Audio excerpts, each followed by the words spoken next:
I'm Julie, and this is my assistant, Hershey. Say hi, Hershey. I wanted to make a short video on how to extend the poles to change the fence from 6 foot to 8 foot so Hershey can't jump over it anymore. We did some research and all the videos wanted you to replace the entire pole, and it just seemed too overwhelming. So we have a different way that we want to do it. We're no experts. This is the first time we've ever done a fence, and we just made this up.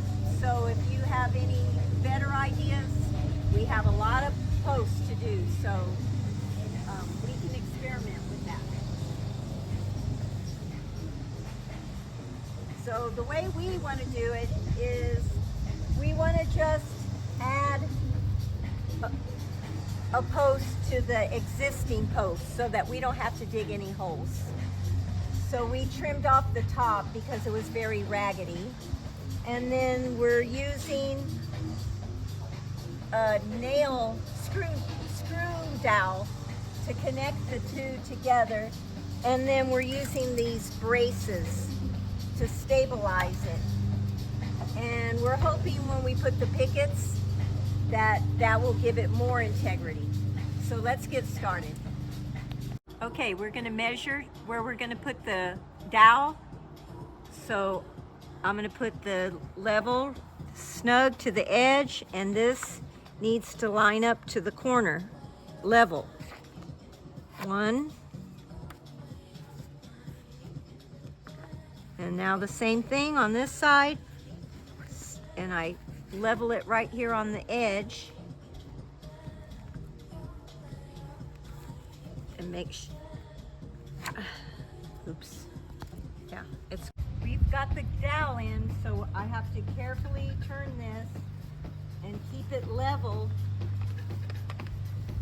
and line it up with the wood.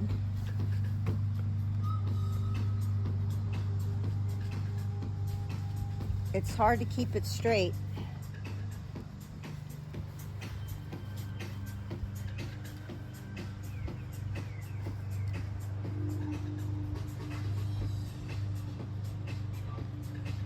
We measured 36.5.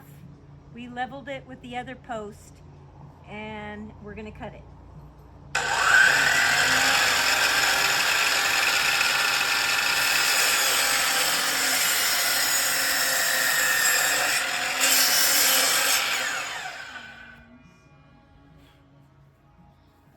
Hi, well, this is the finished product. We used screw dowels and tie down brackets to raise the post from 6 foot to 8 foot. Thanks for watching my video, and if you have any ideas or comments, let me know. We have plenty more to do. Subscribe to my channels for more videos.